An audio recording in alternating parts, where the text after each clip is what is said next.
Alright, so who is in Super U? Raise your hands high. Cool. Who is not in Super U? Keep your hand up if you're considering doing it. Cool, so we got a couple halfers. It doesn't matter to me what you do as long as you get the solutions that you're looking for. So we're getting back on track with our new...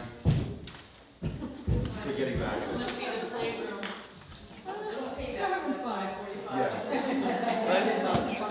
There's no setting balls up at 5:45. Start throwing them at the ceiling.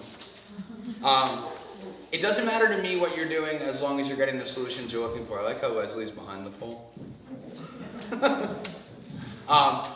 You know, the general schedule we're going to roll out for nutrition meetings, we've done them monthly in the past, and it doesn't feel right. So when we do programs like this, it's generally it's a 6-week program. And the first session is the session where we just kind of go all in, as much education as possible, and then we send people on their way. If they're in the program, then they come back every week for accountability and to help work closer and closer to following all the habits. So we're going to try out this year a schedule of once every 6 weeks for nutrition meetings. And even if we don't have a Super U program, we're going to make it, even though we might have certain themes, we're going to make it more of a overall crash course on our nutrition system. So, you know, anyone that's been here for the old way with monthly nutrition meetings versus this way, feedback's welcome and super helpful to us if you let us know which one works better for you. So just throwing that out there. Whether you're in Super U or not, raise your hand if your goal is in some way wrapped around fat loss. Raise your hand if your goal is something other than fat loss. Cool. You thought you were going to be the only one.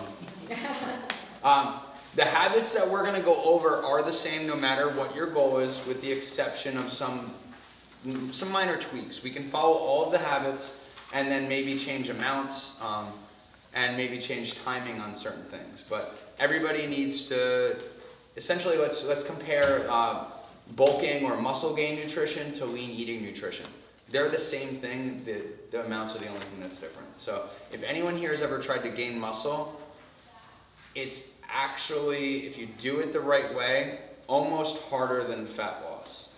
I'm not trying to put down anyone that's trying to drop fat, but you have to eat just as clean, but a lot of it. It's very easy to get tired of some of those things. So make sure that if your goal is gaining muscle, don't think you just have all the information and that's it. Make sure you talk to us when it starts to get tough.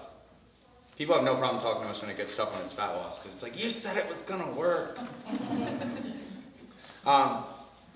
Things I want to go over, the basic nutrition for fat loss. I want to go over what we're going to do, what questions I want you to be addressing, or really before we start this and as you go throughout the first week.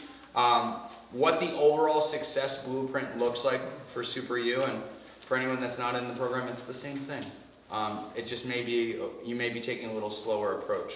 And then beyond that, I want to make sure everybody understands how to use our food tracking spreadsheet. And by our food tracking spreadsheet, I mean Micah's baby. Micah, raise your hand. If you hate food journaling, it's his fault. If you like it, I made all this happen. But in all seriousness, thank you, Micah. He took our tracking spreadsheet and put it with his super dorky, awesome food journal spreadsheet. So it's going to save us a lot of time. Anyone who's done one of these programs before, we spend a half an hour, 45 minutes analyzing the food journal. Now we can just make sure you didn't make any mistakes and then just get after it.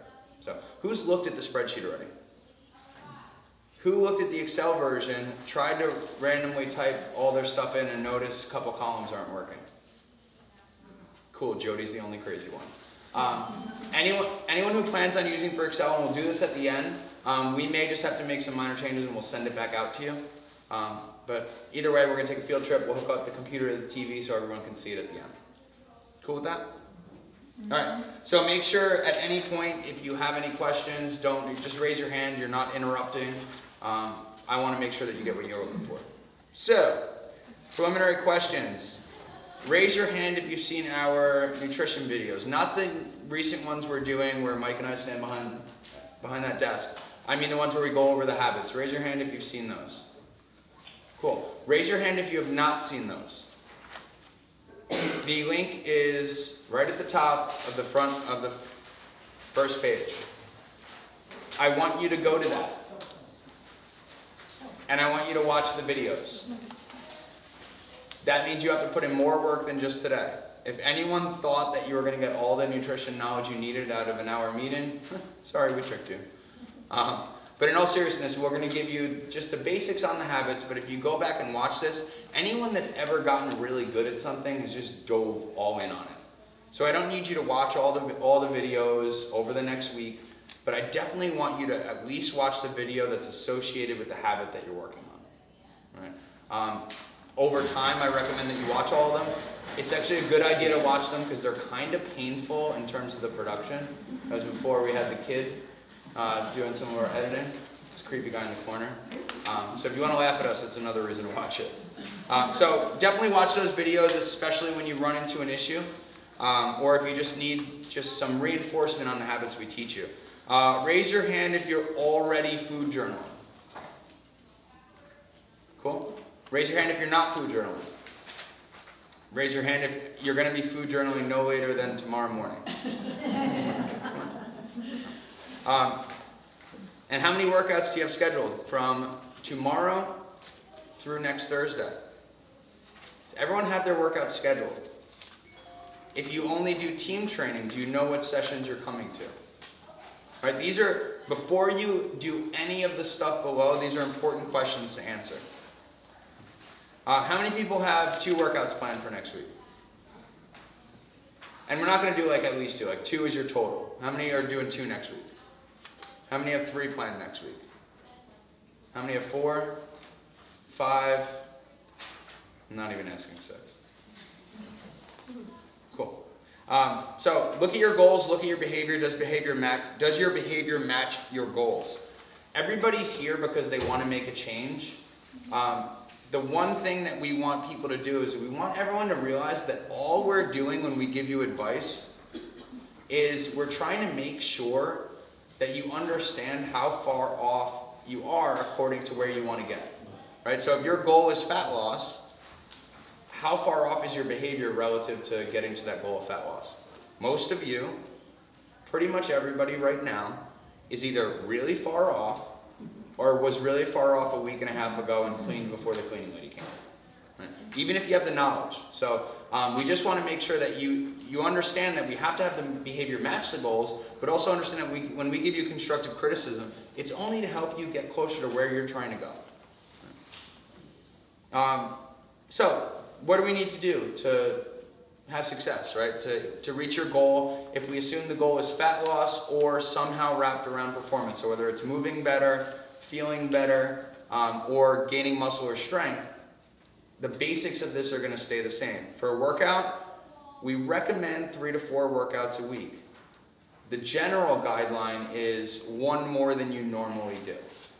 So who is in their first month here? Cool. So 1 more than you normally do doesn't count for you because you just started. Right?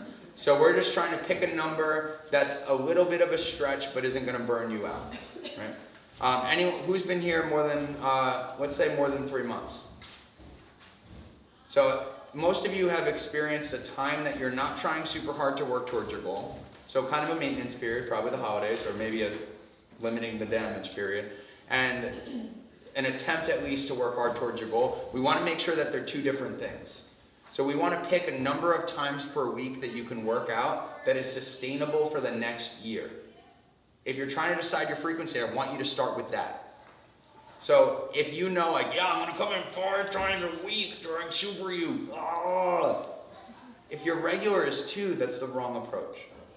Right? So we just want to bump it up a little bit. If you're going from expecting to do 2 a week to doing 5 a week, my assumption is either you're underestimating what you can do the rest of the year, or you're overestimating what you can do right now.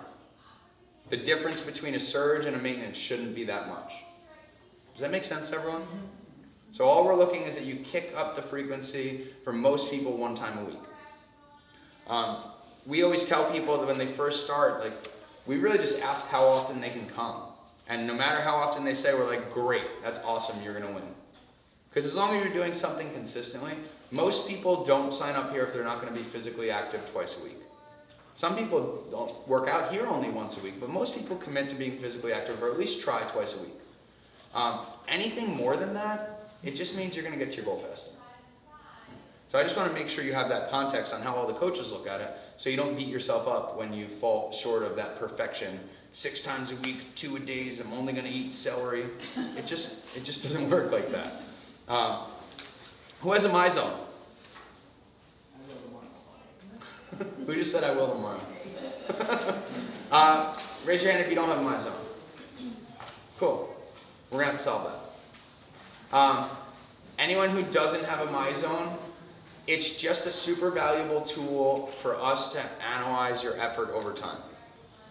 In terms of each individual workout, we want your MEPS to be between 110 and 150. MEPS.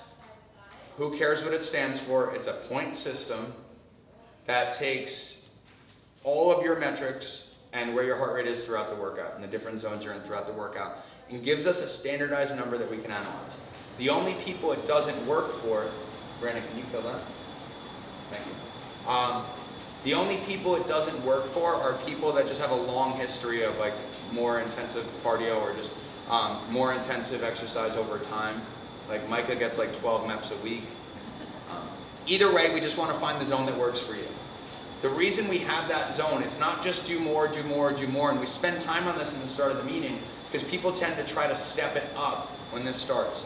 If you try to hit 180, 190, 200 MEPs, you're going to break down, I promise. And most people that want to try to do that are going to say, no, I'm not. Cool. Over time, you're going to. And if you haven't, when you were not surging towards fat loss, understand that fat loss nutrition, there is some level of deprivation. So calories are generally lower, meaning we have to be more specific about the amount of work we put in. So your input in terms of your input and your output, make sure they match as closely as possible. If you put in a ton of work and you don't recover appropriately, you're going to break down. Does that general concept make sense to everyone? Cool. So My Zone, we want to make sure we're 110 to 150, and it's just one of the tools that we're going to use when you tell us you're not making progress at the pace you want to, or you're not sure if you're making the progress you want to. Just like we're going to analyze the movement screen if we want to know how you're moving, and we're going to analyze your food journal, or teach you how to analyze your food journal if we want to know how you're eating. That's all the boring stuff. Like, cool, tell me what to eat. But if we check all of these little easy boxes, the results come a lot. I can't say a lot easier, but it's gonna get you closer to where you need to be. Little things that you could start to do. That I say little things, but they might be really hard for some people. Get 6 to 8 hours of sleep a day.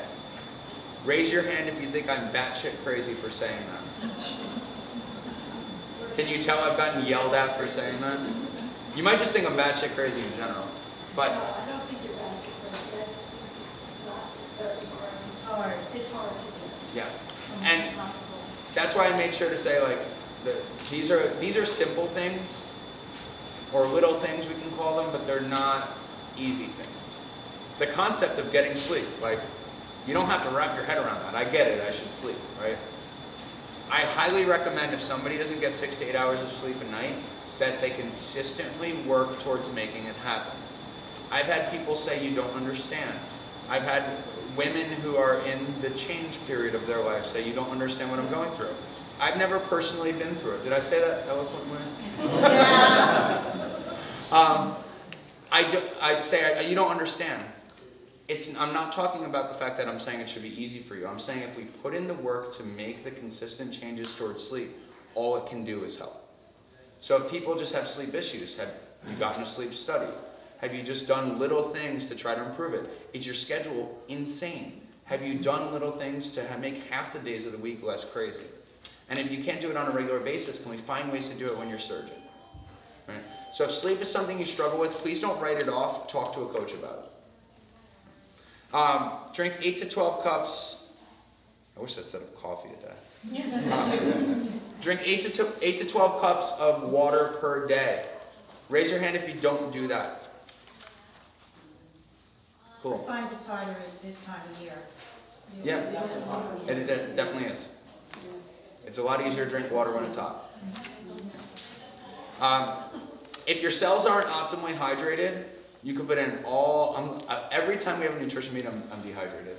And I usually drink a lot of water, I don't know why I do that to myself. But if you don't drink enough water, your cells aren't optimally hydrated. You're not think of it like you're essentially trying to do watercolor paintings with muddy ass water to start. Like, you might be able to paint something, but it's not gonna look as good if it was clear. If we're well hydrated, the cells are gonna function better, and you're just gonna have, another way to think of it is just a blank canvas, right? You're just gonna be more able to add input to it. So let's try to work towards drinking more water. What's the app you use? Waterlogged. Can you put that again in another one of our groups? Yeah. Can you put it in the Super U, please? Yeah. Cool. So if you need help tracking it, Micah, shocker, has technology that helps.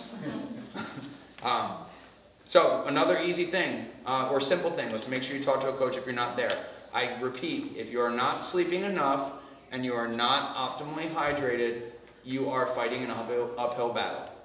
And if you can't handle those things, it doesn't mean quit. It just means I think we should be putting consistent effort into making them better.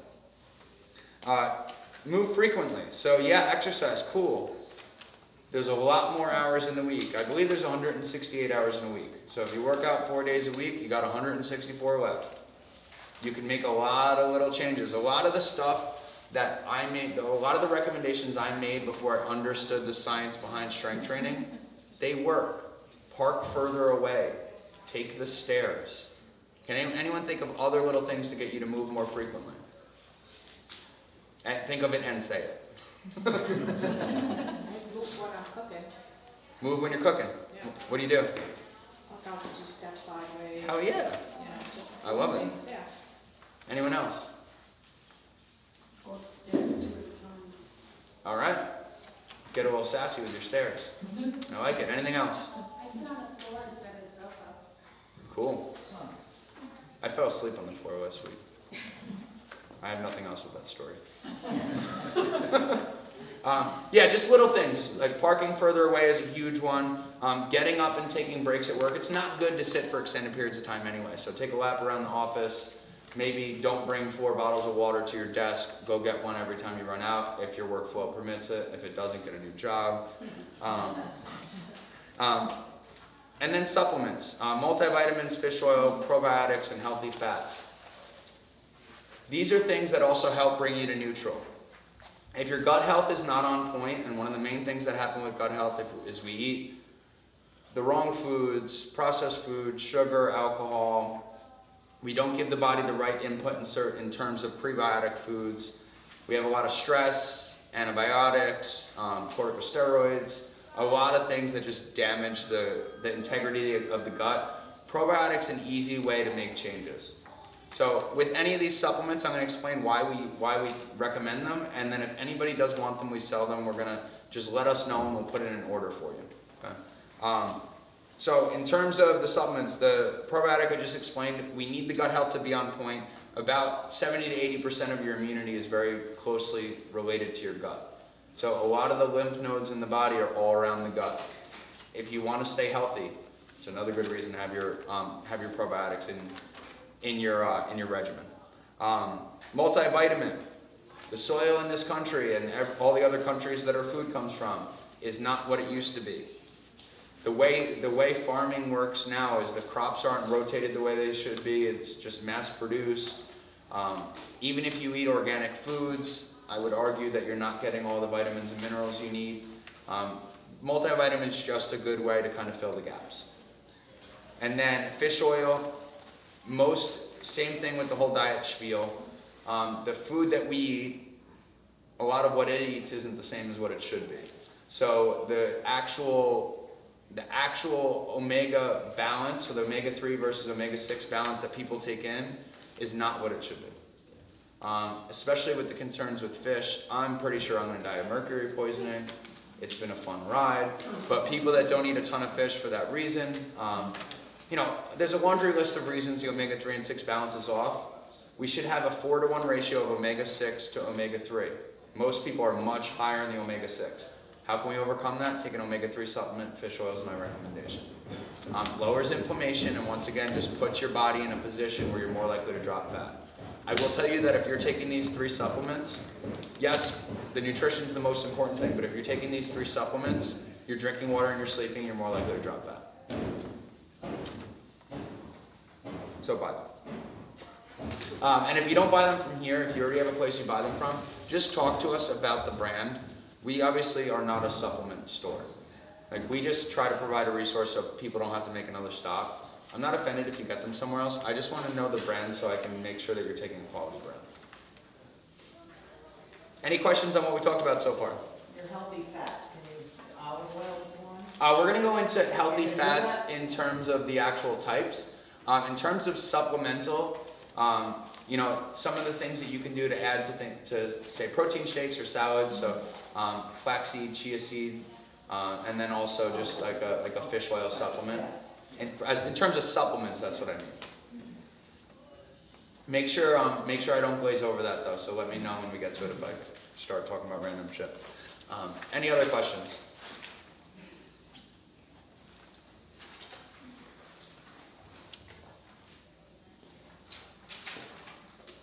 Cool. So, nutrition, the basics. We're going to, or some of the things before the habits. We're going to food journal. And by we, I mean every person here is going to individually food journal. We're not going to do it for you. Food journaling is the only way we can know what you're eating.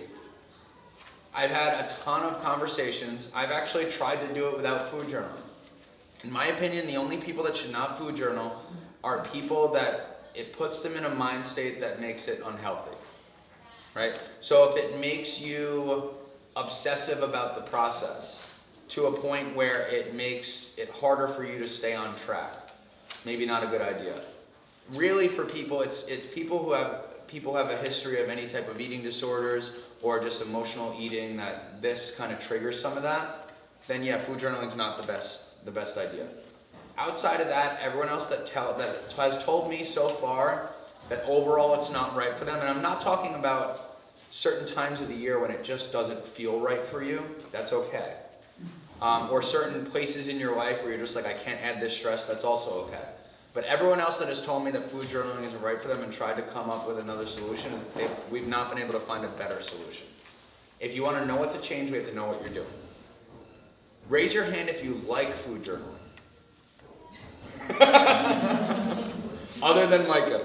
Maybe once we get used to this spreadsheet, we'll be like. You know what? It's really it does make the process a lot easier when you can organize it. I hate food journals. I hate them. I don't like food journaling. I don't like analyzing them. I don't like anything about them. The only thing I like is what they do for people. Every time I'm trying to drop fat, I food journal. And I really, trust me, if there was another way, I wouldn't make myself do it. It's tedious. Am I selling you on it? It's tedious, it's easy to forget, but the benefits of it far outweigh how annoying it is. It's one of those like cliche things, but it's very like, what's more important to you? Not having the minor annoyance of food journaling or getting to your goal? And depending on what your goal is, it might not always be, the answer might not be getting your goal. You might be like, hey, listen, I've done a lot of soul searching. The reason I'm here is to have fun. And food journaling is not fun for me. Rock out, do your thing. Outside of that, we're going to food journal. And it's going to allow a few things to happen. It's going to allow us to analyze much faster, right? So, InBody says I'm not dropping fat, what should I change? If that's your question, I'm going to say go food journal for 7 days. Guess what? If you're already food journaling, we can have a conversation right there. The other thing it's going to do, it's going to make you constantly think of your food and analyze what you're doing.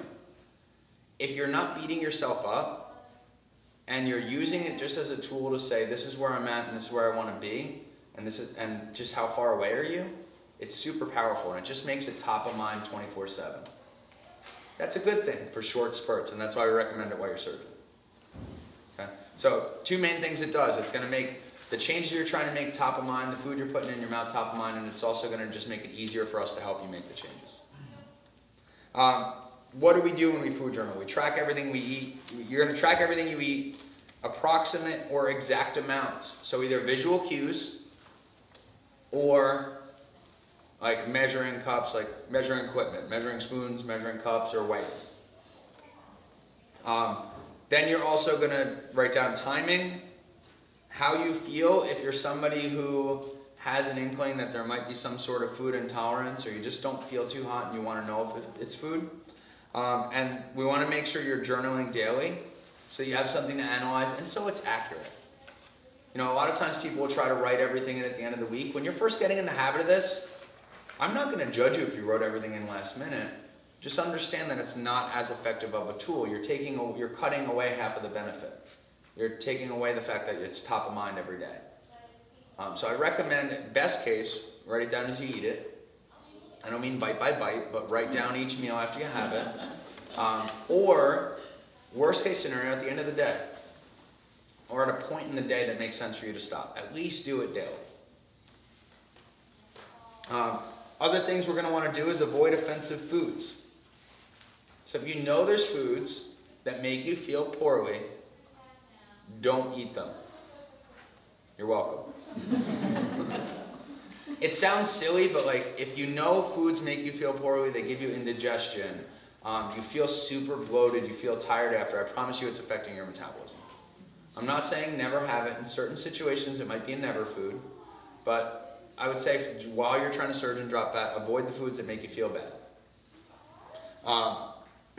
Start working on the habits, so we're going to go into those in a minute. But notice I didn't say follow all of the habits.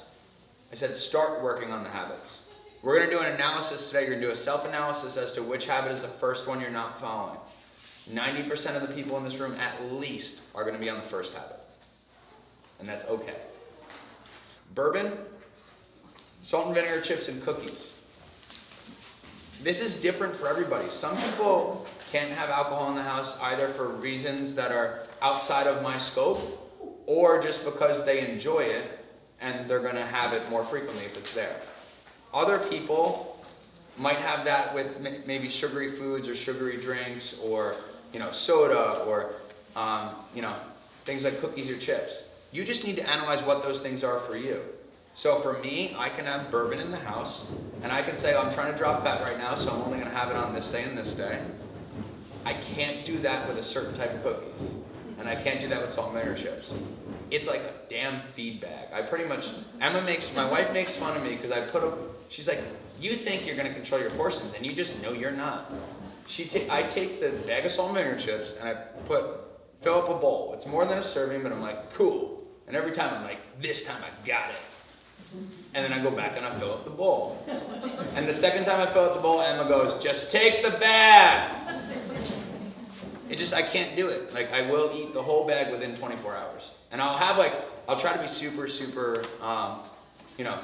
really under control, and I'll just have one bowl that day, and then the next morning I'll have it for breakfast. Like, I just have a problem.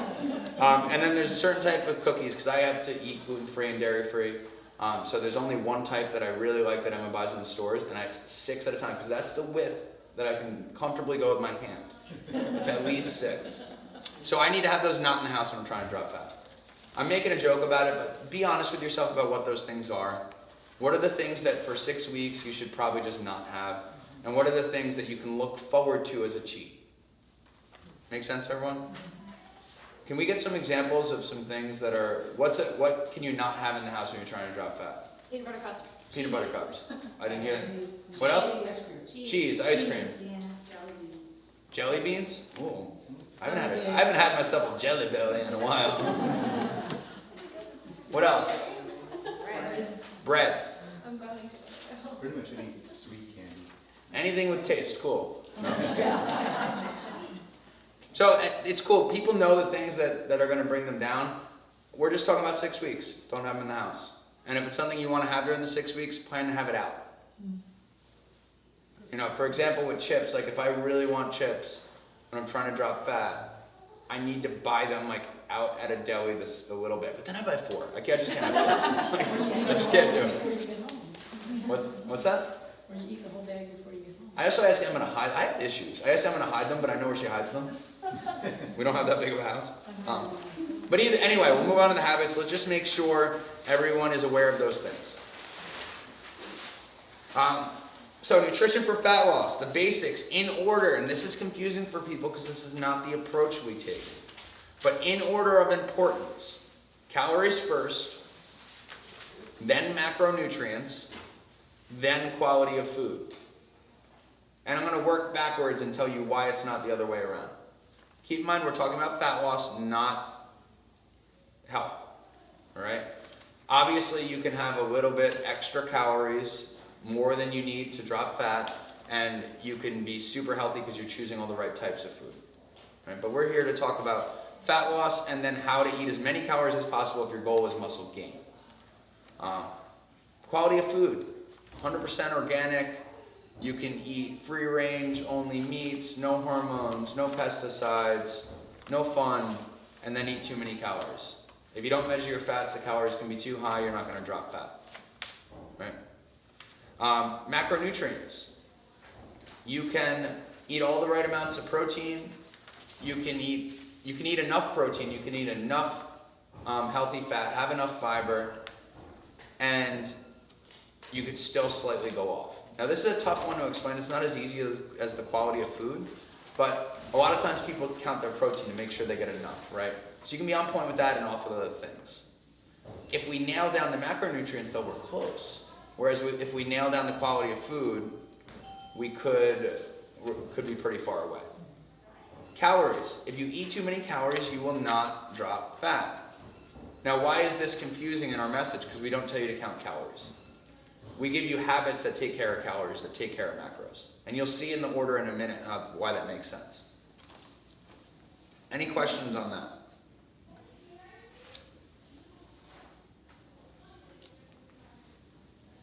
Did you trim your beard today? Cool. That wasn't a weird question. I trimmed mine.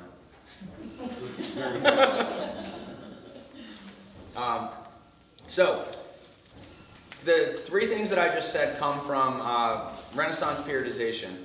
It's a company that sells a meal plan template. They also have an ebook that has really good information on nutrition.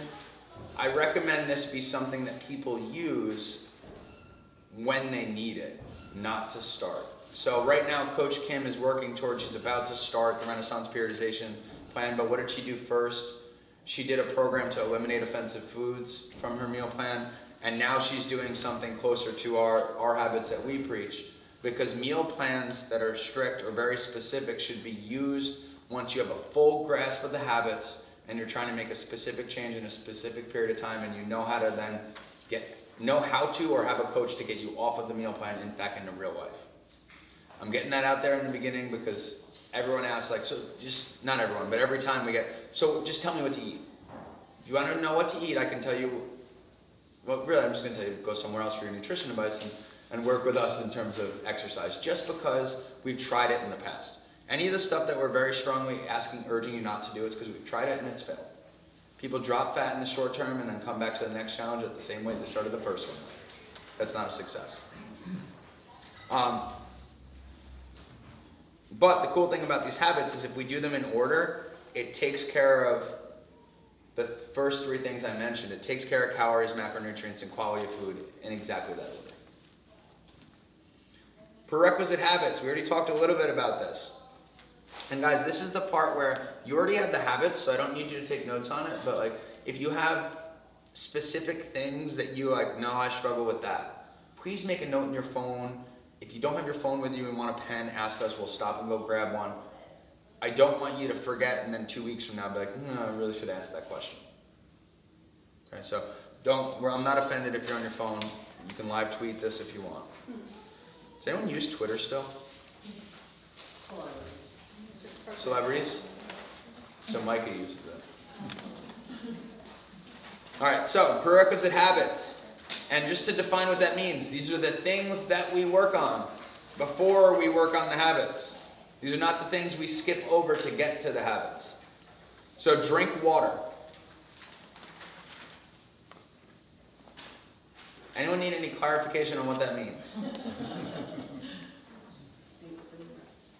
Very often, most people in the room will ignore that if I don't spend an obnoxious amount of time challenging you to not ignore it. So like I said earlier,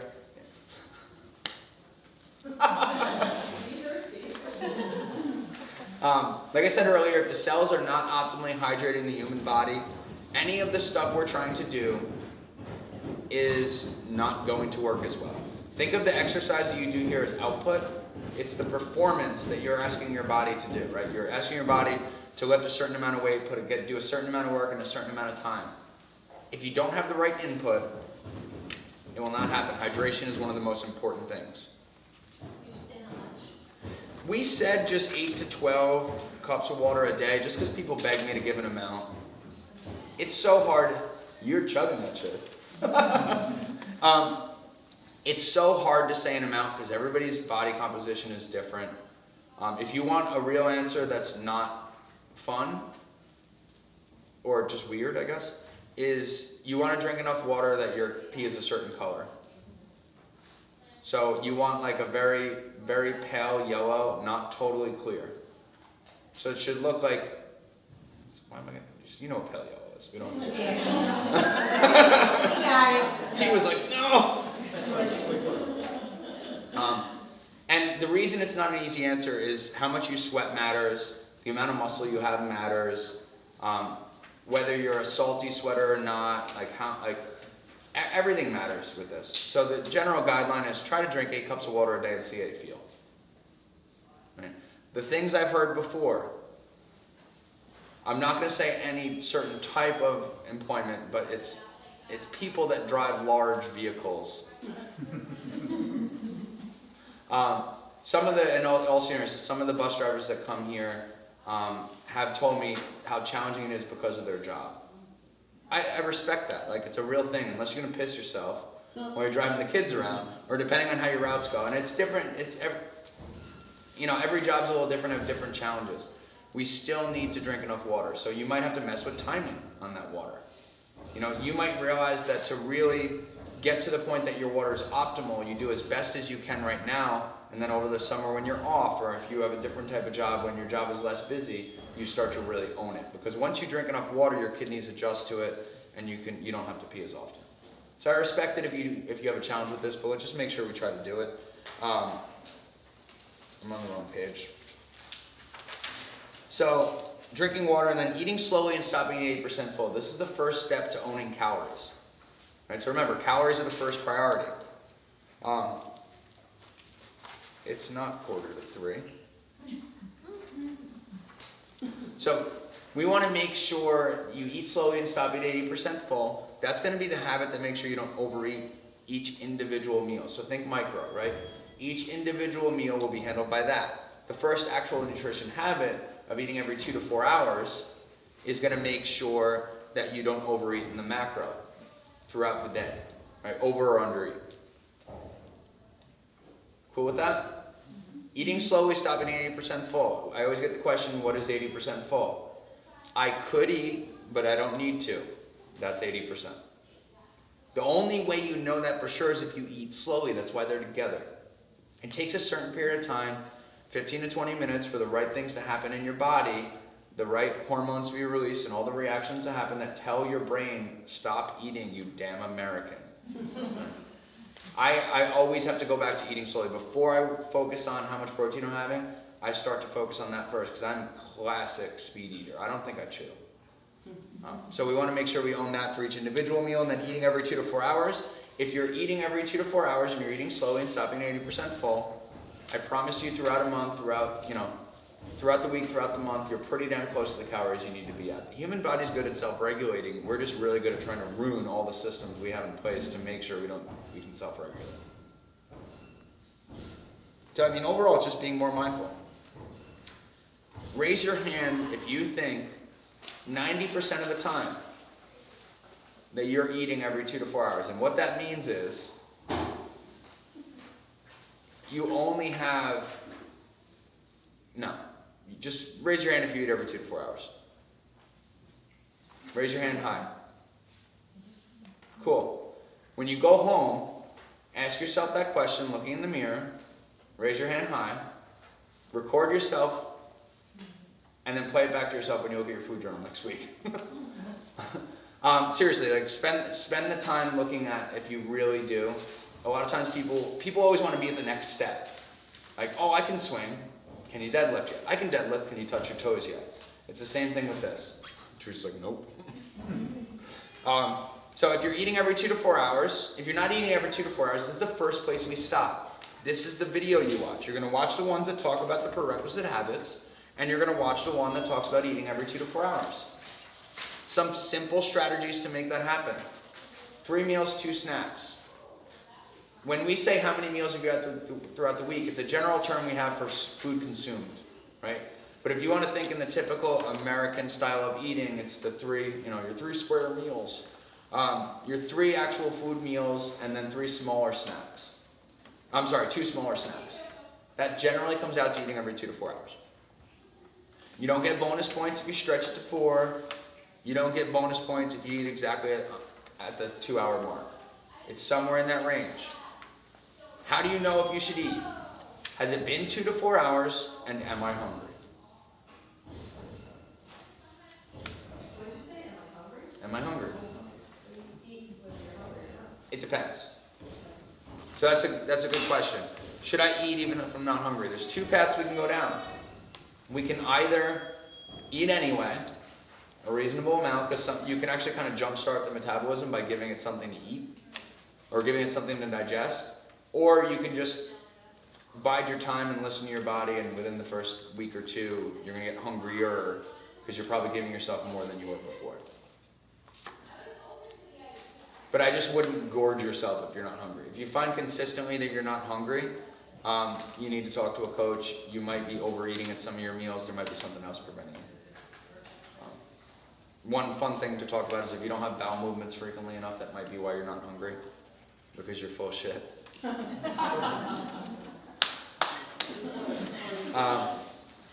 But seriously, if you're not having a bowel movement every day, that's another thing. I recommend talking about it in private, because it'll get weird if we do it in a group. But yeah, definitely talk to a coach about that too. Eat complete lean protein with each meal. If you eat plant-based, this process is more challenging for you, but it's definitely worth doing. Anyone here been eating a plant-based diet for a long time that they feel confident helping people who are newer? Yeah, the crunchy vegans usually don't come to this. I'm just kidding. If you're somebody who's struggling with it, please make sure you talk to a coach or put it in the group, because we have people that are members here that are more well-versed if you're trying to avoid animal-based protein. General, easy, lean, complete proteins are your animal-based proteins. Chicken, beef, turkey, can we name any others? Eggs. Fish. What else? Pork. What? Lentils, we just have to be careful of amounts and make sure we're looking at the other macros. Rice and beans, same thing. We have to make sure we're looking at the other macros. Meaning you gotta watch the carb content.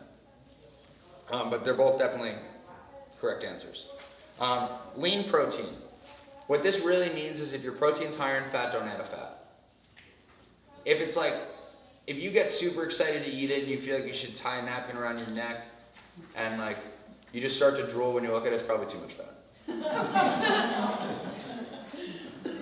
Where bacon fits in? Bacon fits wherever you want. It's my favorite vegetable.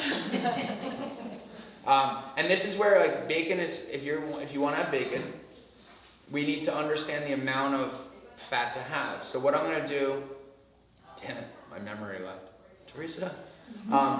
What we're going to do is we're going to put a document in that gives approximate amounts on how to compose a meal, and it'll give the approximate amounts based for most women and most men. So look out for that. We'll put that in within the next 24 hours. If you want to have bacon, have a leaner protein. Have it with chicken, or maybe have less yolks with the eggs if you want bacon. Healthy fat doesn't mean just plant-based fats. That's typically what we've been sold. It's garbage. If you're eating beef, make sure it's from a good source. We recommend grass-fed, antibiotic-free, free-range. I also recommend if you're eating eggs to get as close in terms of what your budget will allow to the better quality eggs. At the very least, an Eggland's Best omega-3 egg, it's at least has a closer, better ratio of omega-3 to 6. But just because eggs yolks have fat and just because beef has fat doesn't mean we shouldn't have it. I just don't want people to double fat. So we'll talk about the fat habit in a minute. JT. can you make a note that we need to put the how to compose a meal document in the group? Yes. Thank you. So we're going to talk about fat in a second, but if you're having chicken, like a lean chicken breast, you can add olive oil, right? If you're having higher fat percentage beef or turkey, like if you're having 80-20, I wouldn't recommend adding olive oil. If you're going to have 4 whole eggs, you're probably not going to want to add fat. Does that make sense? Okay. You didn't say we're butter. I'm actually not even mad about butter. Just make sure you measure it. Like, we're not trying to be perfect here. Right. The one thing, and we're jumping ahead a little bit, but in terms of fat, we want to make sure, I recommend that you don't cook with fat, you add it after. Unless you are well versed at following a recipe and you know how to tweak it for the amount. It's just too hard to say, well, it's cooking off. Cool. Do you want to? Yeah, certain parts cook off unless you're a professional chef or you understand food science. You can't, I don't believe that you know the exact amount that you're getting. So we recommend using some of the non-stick sprays. There are some better ones than others, but yeah, don't cook with fat, add it after the fact.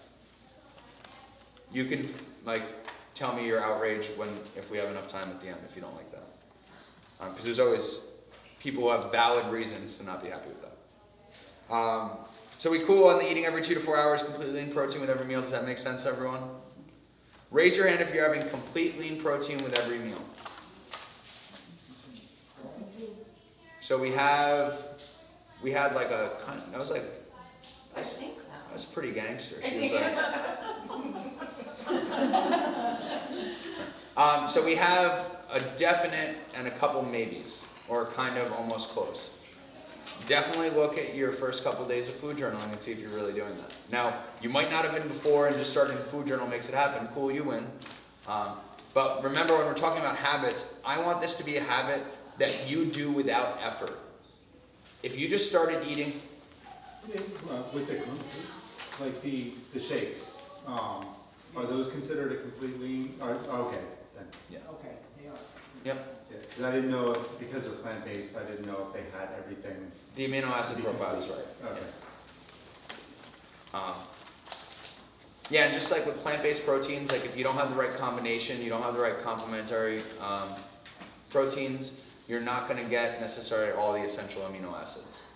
So that's where the issue comes in. But yeah, these are fun. So when we talk about eating every 2 to 4 hours, if you just started doing it because you knew you were coming to this meeting, are you doing it relatively effortlessly? If not, understand that that might be the first habit we tell you to work on next week, even though you think you have it. Right? Same thing with any of the other habits we talk about. So eating vegetables with each meal. But I don't like vegetables. Grow up. In all seriousness, if you have trouble getting them in, it's something that, like, when I'm not on point, it's very easy for vegetables to creep out because you do have to prepare them, and you do have to plan to have them. But if you flat out don't like them, I do get it, because when you first start trying to eat this way, maybe you're not used to having them that frequently. Maybe you were forced to eat them as a kid, and now you hate them. Whatever it is, like, you just... Brendan did not want any attention brought to him, but he was in the back. He's like, yeah, I hate my parents. So, it's just about continuing to try different different vegetables and different combinations that make them good. You might not like vegetables because you don't know how to make them taste good. We want to have them because your grandmother told you to. She was a smart lady. But really because they're going to help put our body in the right state. Everything we're telling you to do puts stress on the body.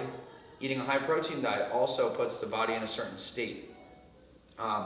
Some of the more refined carbohydrates that people tend to consume, caffeine, alcohol, they put the body in a certain state. Vegetables are one of those things that help overcome it. So they're going to be more likely to bring you, no matter what the human body has mechanisms that are going to help you have an appropriate pH, unless you're, in terms of your blood acidity, unless you're in a diseased state. What vegetables help you do is they help you be in the right state at a lower cost. So there's less metabolic and less system stress if you eat the right foods that are a little more alkaline forming. So, simple, non-dorky terms, they put your body in a good place. They just make everything a little better. Right? They also give you the right vitamins and minerals. They tend to have more fiber. So they give you a lot of those little things that you need to get. They'll also help keep you full longer. Understand that this diet is not, if we're talking about fat loss, it's not a low carb diet, it's a controlled carb diet. And vegetables are one of the places we're going to continue to get carbs throughout the day. Next, any questions on the first three? Raise your hand if you already eat every 2 to 4 hours, you eat complete lean protein with each meal, and you eat vegetables with every meal. This is the point when people start to raise it low because they don't want to get like stoned in the parking lot. If fat loss is your goal, eat vegetables with every meal, fruit with any meal, other carbs only after exercise. When we say fruit with any meal, we still want to control it. So we still recommend biasing berries. Oranges are a good choice. Apples are a decent choice. Trying to stay away from the Caribbean fruits. First of all, if your family is not from there, if it's not in your blood, you may not digest it as well as the people that are from there. Also, the fact that they're just higher in sugar. So bananas, but it makes my shakes cool. It's going to be higher sugar. It's going to make it harder for you to get to where you need to be. If there are things that you really enjoy, have a post-workout shake. Have your post-workout meal, have a banana in it. Like, we can still have these things. But in general, have the right types of fruit whenever you want to. It doesn't mean you need to include it. So if you're lagging in energy a little bit midday, maybe adding some berries or an orange or an apple would be a good idea. But you don't get points off if you don't have that fruit. Do you mean, like, when you say if you're lagging in the middle of the day, adding it, do you mean adding it to a meal, or like you can just grab an apple? I mean, either one's fine. Like, I haven't seen people fail at fat loss because they grabbed an apple. But I mean, adding it to a meal is fine too. And then could you add like Good question though. And like a protein shake is a beverage with more than 0 calories. I'm talking about like the actual liquid base being more than 0 calories. Milk, that's more than 0 calories. Raise your hand if you're an infant. Cool, you can have milk. And that's a thing that people like, this is one of those things that throw people off, because keep in mind, I'm telling you to focus on eating every 2 to 4 hours. This is way down the list. So that's not the first thing for you to work on. You might come in when we analyze food journals next week, you might be off 90% of the time, 70% of the time, 60% of the time because of that. Now, it doesn't mean that you're trashing your results. It just means in terms of the way we analyze, you're really far off, making little mistakes. But if you go from, and I've legitimately seen 80% off plan, then 60, then 50, then 35, this is never going to work, and then all of a sudden it's 20, 15, 10. Like if you just consistently work towards it, you'll get there. Eat whole foods instead of supplements whenever possible. Eat food. Cool. Glad we're done. Plan ahead and prepare food in advance. So you have to know what you're going to eat or else this doesn't work. And that's going to be the biggest thing you notice when people fall from their habits is what was their plan. And that's going to be a big part of the conversation that we have the next 5 weeks. Eat as wide a variety of good foods as often as possible. Yes, it's okay if the first week you eat like 3 vegetables, and that's what you eat throughout the week, and you have 2 protein sources, and it's all pretty boring. First step is technically follow the rules, and then we'll start to get fancy. Plan to break the rule 10% of the time. 10% of the time. We're going to analyze like this from the beginning. So if the only habit that we're working on is eating every 2 to 4 hours, we're still going to give you a percentage of time you're off this whole plan, but we're going to rate your success based on how often you're following that habit. And that's how we're going to decide if you move on to the next one. Does that distinction make sense? Okay, I want you to take one hand, raise it in the air, and say, I. Insert name here. Am not a bad person. Because I'm more than 10% of the time off the plan. Cool, that was fun. Alright, so, what did I say I was coming back to? Nut butters. Nut butters. Perfect.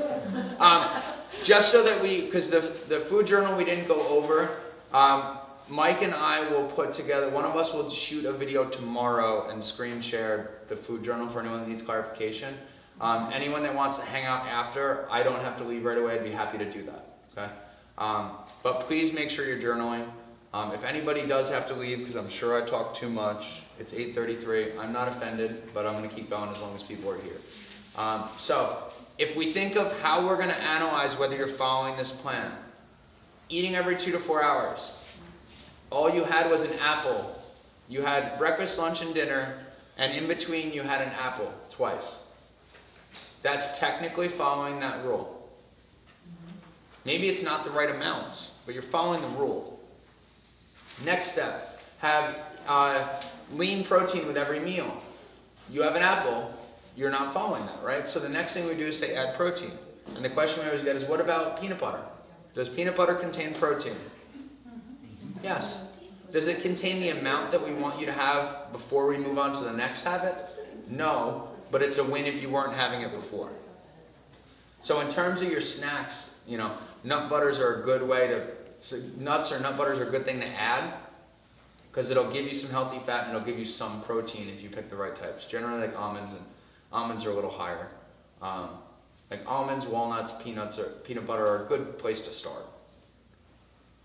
But yeah, now before we move on to vegetables with every meal, I'm going to want most of the ladies up to 20 to 30 grams of protein. Most of the men even higher. And we may individualize that. For the day, 20 Per meal. Per meal. But it doesn't matter if you're not there right now, because remember, if you're not eating every 2 to 4 hours, that's where we're starting. 20 grams of protein per meal. Even the snacks, not the snacks. Even the snacks. That is a lot Yeah. of protein. It's a lot of protein. 60 grams of protein a day for a woman? 100.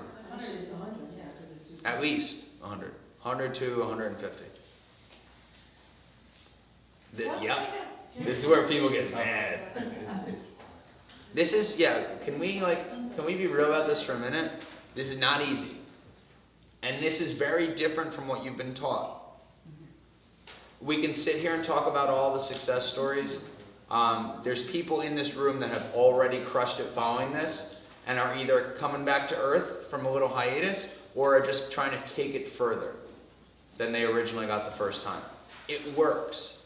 The reason it's so contradictory, it would be pretty arrogant if I was saying this was my ideas about nutrition and go against everything that everyone else is telling you.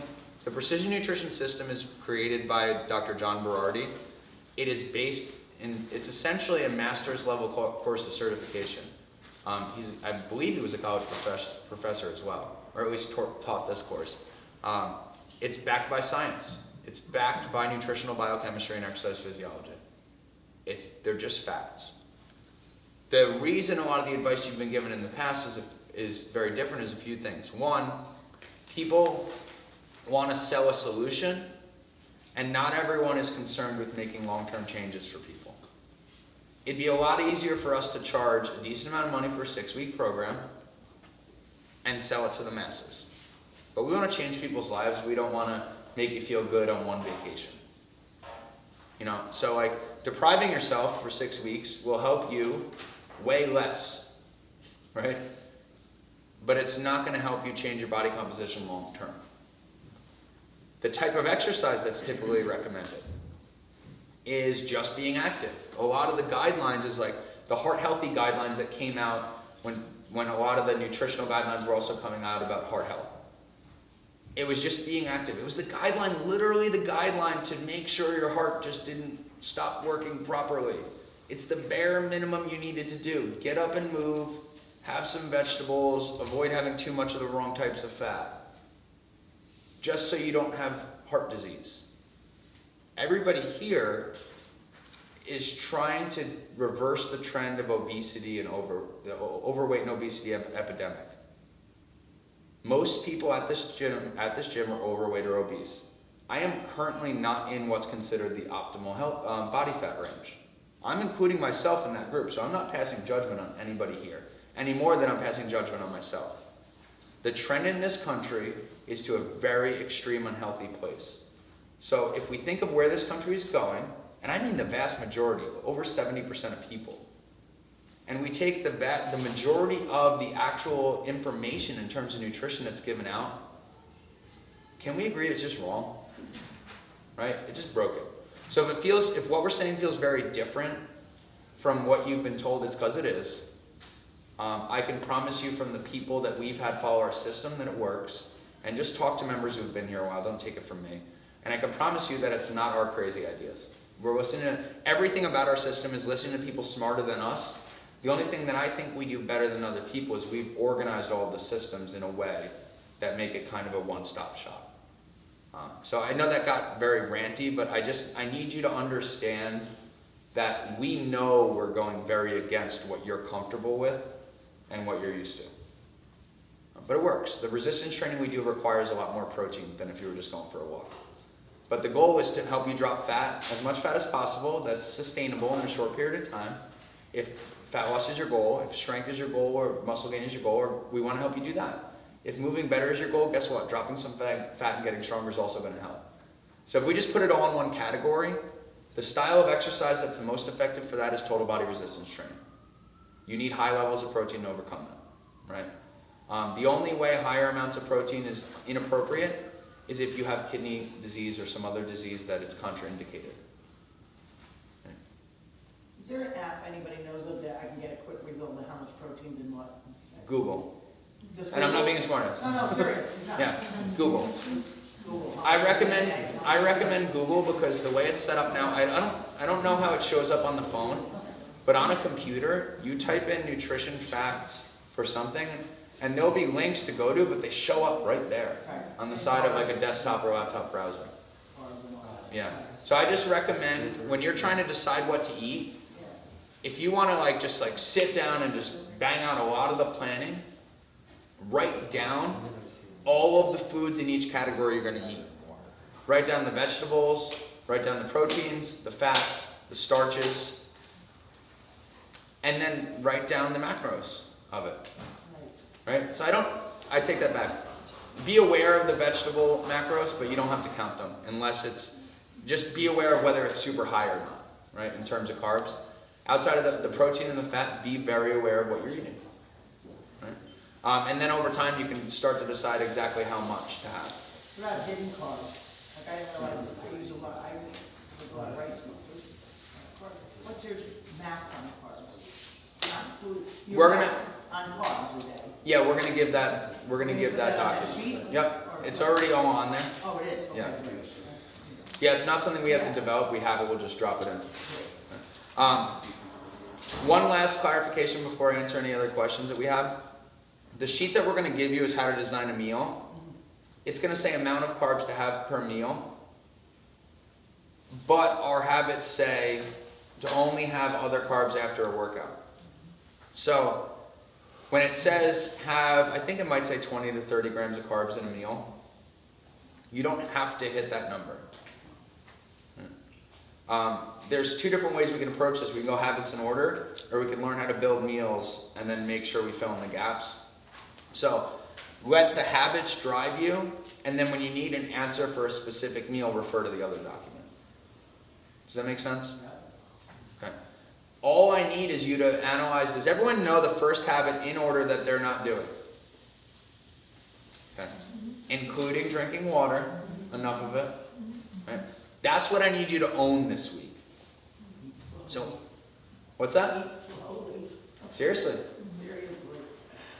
Be mindful of it, because that's, I eat carrots because they take too long.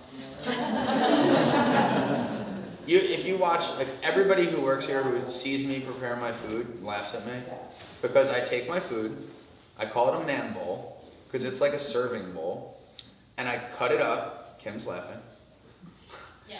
And I cut it up, but I don't just cut it. I cut it, I mix it around, I cut it, I might as well puree it, and then I go, You get it in. I eat too fast. I have to rush sometimes, Right. but Not a bad idea. But doing it sometimes is okay. Yeah. Using that as an excuse for me to do it all times, that means I'm not attacking the habit. Right? I just said all the times. So we're gonna own one habit. You're gonna try your best. If your motivation is just like, you feel like a rock star right now and you wanna eat every 2 to 4 hours and try to have protein, try to have vegetables in that meal, do your thing. But you need a plan and you need a when the shit hits the fan plan. So we'll just call it the fan plan. When your motivation is lower or your planning isn't as good, revert back to that one habit. I need to eat. I don't have anything ready. It's been 3.5 hours. What can I grab? Make the most reasonable choice you can. And then when you analyze your food later in the week, see if that's a consistent issue. If it was a one-time thing, fine. If it's a consistent issue, we need to talk about planning and prepping. If you're focusing on protein, just get some, right? Do your best. It doesn't have to be the best quality. It doesn't have to be the perfect amount, right? But we can try to attack more habits than at a time if we want to. Would you consider protein shake a meal or a snack? Yes. And it depends. If you've got this dialed in, you're following all the habits, and we eventually get to a point where we're like, listen, I need you to have this this pre-workout.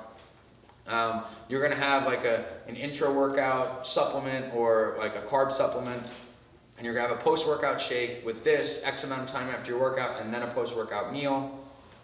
Then we're just getting into sports nutrition, and it's a totally different conversation. Right now, our shakes are to bridge the gap. Our shakes and our bars. That's all it is. We're just trying to get something as close as possible to these habits.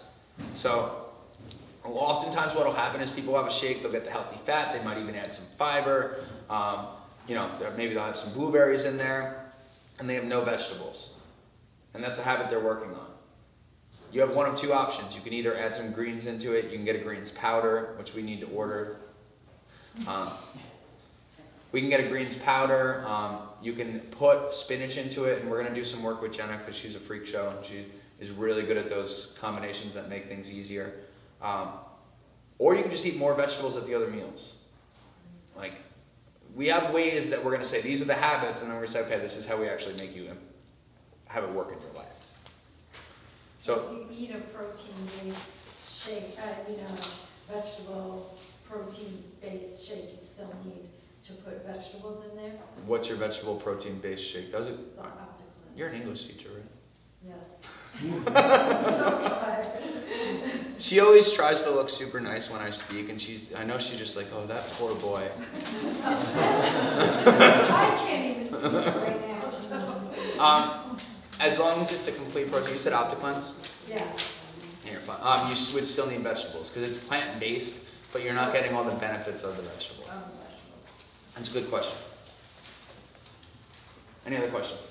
So, just to clarify, because I kind of forget from the last one.